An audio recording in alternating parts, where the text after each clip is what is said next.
coincidentally too, that's one of the first incidents that I got into for speaking to somebody and talking to somebody and not realizing that they was trying to run game on me.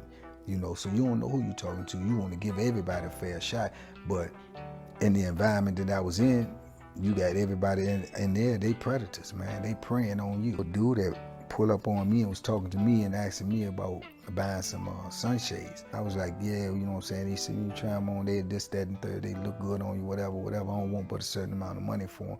It wasn't that much, I remember at the time. So I said, yeah, I got them. I get them from them, and I did. It's like 3 days later, another dude came up to me telling me that the glasses got stole out of his cell and he wanted them back. So I'm like, what? You know, it just was perplexed to me. But he was telling me, like, man, where you get my stuff from, man, that belongs to me. Somebody stole out my cell, this, that, and the third. So I'm arguing with him about this. And lo and behold, later on down the line, at the time I didn't even know, but they together. This is just a con. You know what I'm saying? This is something they running on me because I'm new in prison. So they really looking to extort me, looking to see how I'm built, looking to see if I'm going to stand up for myself, if I'm going to fight. Am I going to be, you know what I'm saying, a problem? Or am I going to be somebody just lay down and they can just roll over, then start doing whatever they want to do to me? So my whole instincts kicked in, and I was like, man, if somebody stole it from your cell or whatever, then you need to go deal with them. I got them from somebody else. I don't even want to talk about it no more. So he started to get a little louder, whatever, and I got louder back. And I was ready to fight, you know what I'm saying? So he roll out, he leave like it. And in prison, you start an argument and someone walks away, you don't know what's coming next, you know? And I was already smart enough to know that, you know? So I just had my knife and I was ready for whatever he wanted to do, but he didn't even come back and say anything else to me till after I was locked in my cell. That way he knew he had the bars in between us. And that was all intimidation tactics. Then he trying to scare me.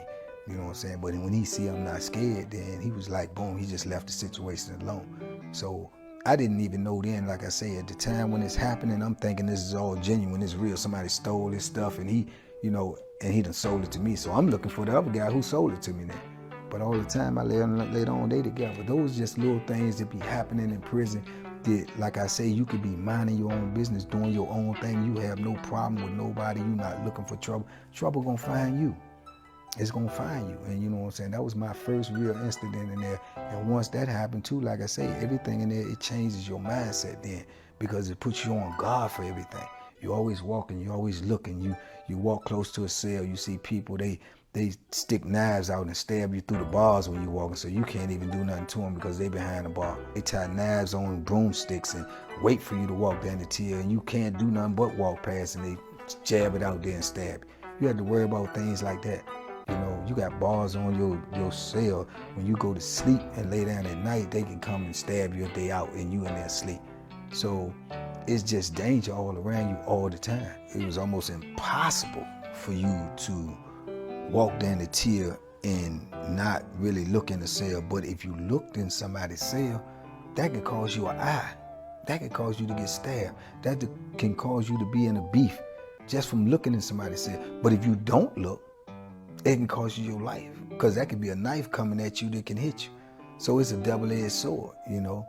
What are you gonna do? You know, you gonna look and cause problems, or you not gonna look and just hope and pray don't know about nothing happen to you? And you had to walk down this long tier, you might have to walk past 20, 30 cells. You know, and the tiers are so narrow, and on one side you got danger because you don't know what's coming out the cell, and on the other side you got danger if you're on the second, third, or fourth tier, because you can go over. And if you go over third or fourth tier, you're gonna die, or you definitely going to the hospital and be fighting for your life.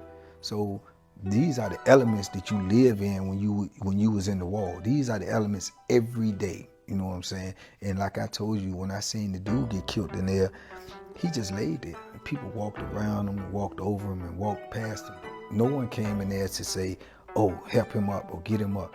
Nah, because you know not to do that. If you would have went over there and even tried to help him, you might have got attacked yourself.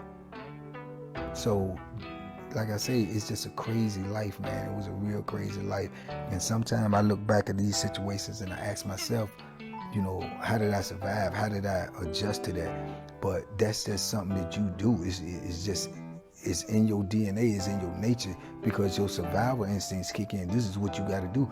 And then the crazy part about it is, you had to literally tell yourself when you make it through a day like that and you haven't been used to that and you get through that stuff, you had to literally tell yourself, well, I got to do this again tomorrow.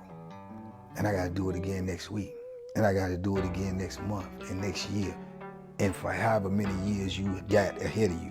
And for me, it was like infinite.